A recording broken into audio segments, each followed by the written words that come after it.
Namaskar. Welcome to episode number 146 of Daily Global Insights with Sri and Sri. Today is the 20th of April 2021 and here are the main points. Saudis and Iranians deny first direct talk in years. Biden calls the situation at the southern border a crisis for the first time. 5G network to be developed by Indian armed forces to match China over artificial intelligence and unmanned vehicles. J&J vaccines were paused over blood clot treatment concerns, and India says all aged above 18 to be eligible for vaccination starting from the 1st of May. Sridharji, your initial thoughts? My initial thoughts are when you look at United States, we are in a very interesting situation in terms of what is developing. Saudi and Iranians is very interesting perspective. Financial Times is reporting, so there's some credibility to that information. They call it as discussions on the Yemeni-Houthi issue. With regard to vaccines, India taking the position of age 18 is a bold and brave move because the data points out apparently locally that these youngsters move about. So May 1st is coming, so that's probably one of the tools. And the Indian Armed Forces being given the mandate to develop its own capabilities with full support for the defense needs is a very positive development because now they can innovate, develop, and operationalize based on their needs rather than somebody else doing the stuff for them. Those are my initial thoughts, sir.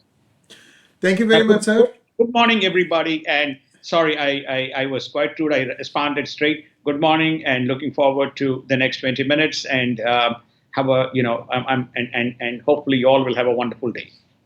Yes, and in United States news, Republicans seek to expose Antifa violence as Democrats look the other way. So now this Antifa violence has not abated. It's now 4, 5, 6 months since things have been happening in Portland, sir. What are your thoughts? What are they fighting now? Their party is in power? Well, first and foremost, Biden called it as Antifa as an idea in his election campaign. Progressively, the Democratic Party, including Jerrold Nadler and Nancy Pelosi and others, have responded with comments that smacks of immaturity. Republicans have conducted, and they want to expose through hearings that happens. One is with Andy Ingo in the House. And Andy has revealed that these people selectively infiltrate various cities to inculcate damage. And he has given them the evidence from his perspective at this hearing in the House. In the Senate, Christopher Wray was called in, and we covered it, and an extensive grilling happened with Christopher Wray's FBI director. And he revealed that Antifa is a threat. So they're going to use the House and Senate hearings to continue to pound away. The only conclusion one can draw on all these they seem to be using them as effective tools and to combat any political agenda that they have in that specific state. And obviously, you pointed out, Portland is a constant recurrence. Now they seem to be present in Washington, D.C. We haven't seen much in New York, but there is also in Minneapolis, which has become the hotbed of activity. Perhaps in a couple of other states, you see it as well. So this is the developing scenario. Only evidential proof will make it fairly clear as to what exactly Antifa is. And Facebook censors BLM Criticism after company co-founder donated millions to activist group. And Rick Scott says, "Dear woke corporate America, beware of the backlash that's coming." So these two taken together now started painting a very striking picture, sir. Dustin Moskowitz, who is one of the co-founders of Facebook, apparently has given $5 million to Patrice Cuellar, who was the subject of investigation and reporting, and 5 million to through his NGO groups to some of the activities that she runs. So Facebook has now started to censor any BLM criticism. This is my observation. Be it crime, be it some of these activities, the social media platforms either curate the data, that includes Google, or they basically, downright remove the data. So this is what we are experiencing in this, in this new world and in new order. And Biden calls the situation at southern border a crisis for the first time. In fact, I have the video now going in a slow motion where it talks about Biden calling it a crisis, whereas White House spokesperson says that there is no crisis, and they have in fact cancelled that illegal migrant word. And I'm understanding something here that is quite confusing. We have been saying this all along, that the left hand doesn't seem to know what the right hand is doing. The press person is not singing the same tune as the president, sir. Indeed. Sorry, I did not respond to your second point, which is Rick Scott's comment on woke with America. It's very clear the Republicans have taken a very strong position, and some of the corporations are beginning to now soft pedal, recognizing that there is significant repercussions. So Republicans are not going to let go. There has been a series of resignations today in U.S. Chamber of Commerce, including Mr. Donahue, who's the president. And so you have changes kind of cascading through. So many of these people are now saying they only focus on specific, activity or lobby around tax and other types of issues. But we are only seeing the beginning of the Republicans raising their hand, and the corporations beginning to feel the impact. With regard to the border crisis that you alluded, there's an article that we can post, and a number of terms have been eliminated, including alien, illegal alien, is called as migrant, to be called migrant, accompanying, unaccompanied child migrant, etc. So they have given, who is they? This is the border control, what you call as Immigration Customs Border Control, have issued a directive, IBP,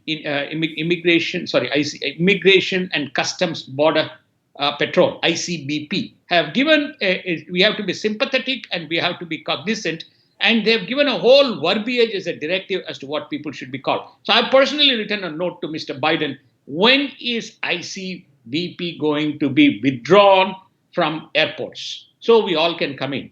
When is scanning going to be withdrawn at the airports? So you now remove all the backlogs. Why only to these illegal people who are coming in, or legally illegal people coming in, or aspiring migrants, as he wants to call it, coming in? So why not we remove? They also, then people can carry everything as we used to do before 9/11, right? We used to do that. We can go into the airports. So it has become a mockery, this whole. Now, to your question, which is namely, first Jake Sullivan issues a statement that's contradicted by Biden, because a bunch of people like Pramila Jayapal and others have raised an issue, which is around the cutoff date and the limits. Then you have White House press secretary making a statement that it's not a crisis. So there seems to be progressive directive by various parties within the White House, which is all not controlled by Mr. Biden, issuing statements and that message carrying through. Clearly, Biden is not in control. It's very evident based on, you cannot have 200 flip-flops on every matter that seems to prop up. And here's the interesting aspect, though. First 100 days in office, Biden has enjoyed a 56% positive coverage, while President Trump was slammed with 89% negative press. And it says, Emperor Biden eyes canceling federal student debt now without the Congress's help. Now, this was something that, again, we were talking about it. He walked it back. He thought about this. He walked it back. And he wants to walk it forward again, sir. Well, Biden is the emperor. Okay, he's the emperor. He's the anointed emperor of unofficial, official anointed emperor. He's the media czar and he's the media boy, notwithstanding the fact he has not been seen in an open press conference, notwithstanding the fact that you have 200 flip-flops on policy, notwithstanding the fact we have a range of issues that is confronting us around the border, the security, and the law and order in several states. He is still the emperor, notwithstanding the fact that we have high rise in crime rates in the country. Even on the COVID situation, notwithstanding the fact everybody critiques India and other countries, United States is close to 50% plus, at least one vaccine. We today are at 74,000 new cases. That has grown at 26%. Nobody wants to talk about it because we have Mr. Biden, Joseph Biden, as the unofficial official emperor president of United States. He is the darling of tech platforms. He is the darling of the left woke corporations. He is the darling of the media. He is darling of everything that you want to see on the internet. Anything that somebody says against him is immediately removed. If this is the way that one needs to project, why 89%? You can have 100% voting. You can see, we can publish lots of pictures, lots of data, lots of information. The data is evident in terms of what is going on in United States. And in global news, Biden administration demands that Israel stop bragging about disabling the Iran nuclear facility. Your thoughts on this, sir? I thought we had identified an Iranian dissident who was responsible, and he has since fled Iran. No, there are three different issues here. One is the one who is fled, Reza, I forget his name, Reza Azami. He is identified by Iranians as potential internal, what you call saboteur. Yeah, internal saboteur or internal saboteur who is responsible. The second is the continued enrichment of uranium, which United States is turning a blind eye. The third is the Israelis have made a press, this is in the Israeli news channel that came about, for which Biden administration has responded by saying, you bragging about the incidents in Nance is affecting our negotiations. We are in the middle of negotiations with Iranians. It has an impact on the American national security. Stop talking about this is a directive that has been issued by the U.S., either State Department or somebody in the U.S. administration to Israel. The fact that this has leaked, not that Israel cares, but it also reflects the policy shift that is taking place under Mr. Biden. And UK Prime Minister Boris Johnson puts off his visit to India for the second time because of the virus surge, and he's going to hold talks remotely. Taiwan says it is seeking long-range cruise missiles from US. So Taiwan is also beginning to build itself. The Boris Johnson thing is very understandable that because of the surge, he doesn't want to take a chance. He has already been COVID positive once. So let's talk a little bit about Taiwan, sir. So Taiwan wants to have its own control so that in case it takes time for the Quad or others to respond, that it has some armaments in its own hand. What are your thoughts, sir? It is building its own armaments, but it is seeking very specifically what they call surface air launch missiles. They're specifically asking for AGM-158 JASSM missiles from United States. The JASSM stands for Joint Air-to-Surface Standoff Missiles, which has a 1,000-kilometer range. Taiwan wants to prepare itself should it be attacked. It has all the other facilities, but it wants to have the capability to launch missiles from air. They have F-16s. The JASSM missiles are capable of being launched from an F-16, and this can go deep and create, a profound damage within the Chinese territory. So they want to make sure that there is enough deterrence that this is not going to be game over right from day one. Not this is going to be, we are sitting ducks like what happened in Hong Kong. So it's a reflection of a complete change in strategy and direction that is unfolding in Taiwanese territory. And New Zealand, I'm sorry, sir. New Zealand Foreign Minister says that New Zealand is comfortable with expanding the Five Eyes program to confront China. Perhaps you can touch upon what Five Eyes is and how this will be able to counter China, sir. Yes, I think my apologies, we should say uncomfortable with expanding Five Eyes. Firstly, on Five Eyes, the Five Eyes was formed in 1940s. It is a collaboration between Australia, New Zealand, Canada, UK, US. Now, if you recall, these are the countries which were part of the World War II. World War II, right. Yes, and this was formed as intelligence sharing network amongst the five countries to coordinate and logistically manage. If you recall, in Hong Kong and various checkpoints in Indian Ocean, etc., there was the Australian, New Zealand Navy plus the Australian, New Zealand satellites, etc., etc. Similarly, UK was Hong Kong was an outpost from which intelligence was gathered and disseminated, etc. So the 5G program relates to that. Subsequent years, they have moved more away and focused on what's happening around defense, big tech, economy, regulations, all that impacts not just not the five countries, but overall as part of the 5G program. The New Zealand foreign minister now feels, recently they focused on Uyghurs as well. The New Zealand foreign minister feels that this is not the way to deal with China, so we should be much more taking a softer approach. So she seems to be saying she's uncomfortable, probably because Chinese are getting closer and they're far more sympathetic towards whatever the Chinese outcome is, Chinese mindset is. And the Czechs say that Russian retaliation will be stronger than expected, and they urge EU solidarity. And Macron also says that nations must define their red line with Russia. So Russia is again suddenly in the limelight. We've been talking about this, sir. Maybe you can quickly touch upon it before I go on to Indian news.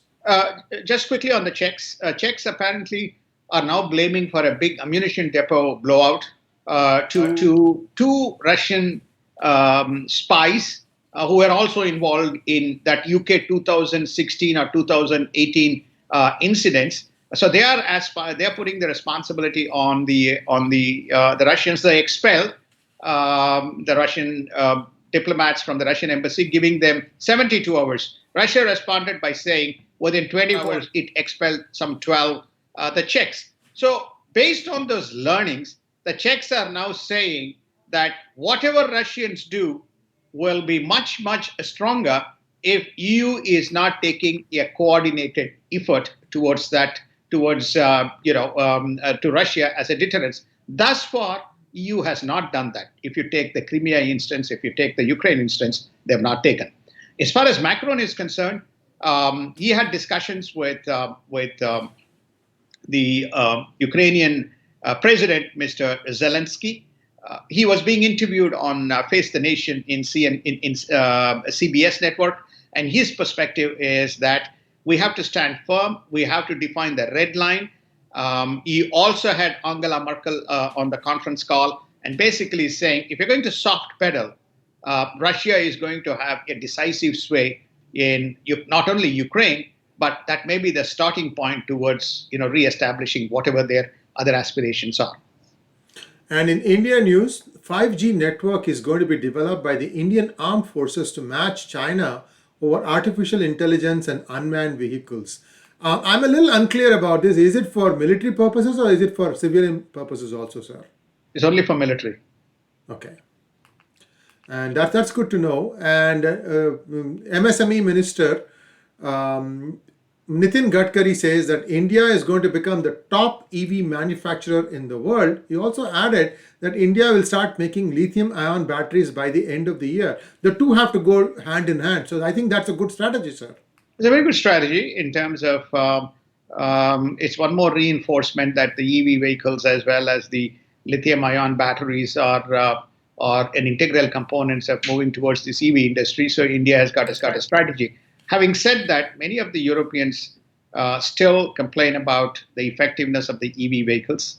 I know Asia is kicking off a lot of activity. Even in the United States, we've been kicking off a lot of activity. Just to get back to the first point on the Indian armed forces, most of these technologies are becoming very combative and competitive. It's not a commercial technology they want to take and use it. They want to use very specific technologies, be it on the usage of AI or UVs or in the 5G network for communication. If you remember, in one of the talks we talked about there's a small, medium, mobile communication networks that Army wants to use without interference, which is not commercial, but which is exclusively defense with special security packets and protocols, etc. So that is the reason why it's good that it is being made public, that they are not looking at this because India is a very porous state. If everything gets revealed. At least they've taken a strategic step forward in making this announcement. And in COVID update, we have an update on the J&J vaccines. It is believed that they were paused over blood clot treatment concerns. Sir, can you please expand on this? Is J&J still a concern? No, J&J is going to be. We asked yesterday, is it imminent? We asked a question, when will it be? I said it's imminent. It's in all possibilities. The investigation on this blood clot, they seem to have addressed it, or they seem to believe that they have a mechanism to take care of it. You remember I talked about the blood thinners as one of the protocols that is used. I don't know what protocol that they're going to use to address this specific issue. By this Friday, Dr. Fauci himself has made the comment he's probably, in all probability, he will lift the pause. And the daily new cases remain elevated at an average of around 67,400, up 26%. And I think this is for United States, or is it India, sir? I'm not clear. US. So US vaccinations hold steady around 3 million. They're averaging around 3 million for the past 10 days, for the past week or so. While that goes on, this is a message the reason why we included this is a message to the Indians that while vaccination occurs, it doesn't mean that things can stop if other disciplines are not followed or adhered to. So in a 340 million, if we have a 67,400 cases with 50% of the country vaccinated, with probably less than 2 or 3% of the country vaccinated in India, one can expect the rise in cases with this whole community engagement and social engagement and everybody doing things as though nothing has happened. And here's an interesting statistic. The CDC says that fewer than 6,000 fully vaccinated Americans contracted COVID. So there is a tremendous benefit in taking the vaccine, sir. Yes, we have crossed 100 million. While you can calculate the percentage, 6,000 people vaccinated contracted COVID. So giving the data. So to assume that nobody will have any side effect is an oxymoron or a misnomer. But the number is not material. The advantage is overwhelming for people to be vaccinated. And with rising daily cases, India liberalizes its COVID-19 vaccination, all aged above 18 to be eligible for vaccination from May 1st. And Indian COVID, a basket case of data manipulation and political agenda, much more than COVID. Why do you think so, sir? I think I am basically making this comment and observation, and this is a view which is shared by a number of people. When you look at as more and more people go mainstream activity, when you look at the number of cases, which is around 15 million, 15.3 million, when you look at 187,000 roughly deaths, when you look at 13 million people have fully recovered, and then you have about 1.9 million, you can go and check plus or minus the numbers, 1.9 million people active cases, and even in active cases, many of them recovering when you look at the death rates, then it begs the question, you have two vaccines, Covishield and Covaxin. And the vaccination process, there are two questions that are people go, what's the data saying? It is alarming. The second is around, is it just vaccination, or is it only vaccination, or is it out the mismanagement of the vaccines, etc.? So to me, rather than objectively looking at the data and saying, okay, here are the three things that I can do. By having more oxygen, you're only, there's a lot of oxygen. That is as a deterrent. Okay, that's acting as a deterrent. Then when you take the second case, which is effectively that has there been any country in the world, any country, doesn't matter, any country, you look at the top 10 countries, any country in the world which has gone ahead of the curve by saying, I've gone ahead of the curve and therefore I have contained. I gave an example of United States with almost 100 plus million, which is close to 50% of the people, eligible people, who is vaccinated, not the children and so on. You still have 70,000, close to 70,000 people rising cases. So is it a mismanagement? Well, it is a political agenda rather than being objective about speaking what are the issues and how you deal with it. The objective agenda here is vaccination must happen. There is a problem. We had problems in United States, lack of supply, inadequate supply, asymmetric supply to various states, but thing will get normalized. This is a pandemic.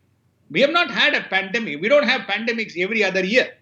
We have pandemics that happen every maybe 50 years, 70 years, 80, 90 years. So therefore, I think what you're seeing is you're not looking at the data. The politicians and the media is not looking at the data, but they're believing in sensationalism. Now, I don't want to comment about number of issues that people are reporting about, black markets and scandals and so on and so forth. There is also another case that has come up, which is Dubai is now offering how far this news item is is accurate, but it is published in a major media that Pfizer, you can have, if you have money, you can go to Dubai and get Pfizer vaccine and, the two protocol, you can get it and you can stay. So Suga comes to United States and says, I need vaccines. Dubai says, I have vaccines available. In India, they say that the whole vaccine has been mismanaged. That is why you have rising cases. So my point, and then you have, some agents, media reporting that some of these vaccines had paracetamol and water filled in the vaccines. Today, we have reports saying some of the Walgreens stores here have had water in the vaccines by accident. So these things are likely to happen as they try to expand the distribution centers. That is why I say that there's a lot of rhetoric that is going on rather than trying to address the issue of how to treat the problem. And everybody has become a doctor, everybody has become a scientist, everybody has become a manufacturer and specialist on vaccines. And everybody is now, knows how to solve this problem. When nobody has addressed, pandemic, when was the last pandemic? 1914, 1913? That was the last pandemic we had. That's my point. In markets news, Dow slips more than 100 points from record as tech stocks dive. Nasdaq also closes down 1%, and Wall Street banks view central banks' digital currencies as a next big disruptor. Sir, I understand digital currencies. Why central banks? Central banks are just regulators, aren't they? They are the issuers of currency. They are the only people who can issue currency in the world. And that brings us to a close on today's news segment. We'll be back again tomorrow, bright and early. Thanks. Stay safe. Get your vaccinations done. And as always, it's a pleasure to have you on our channel, Sridharji. Namaskar. Namaskar, and thank you so much. Have a wonderful day.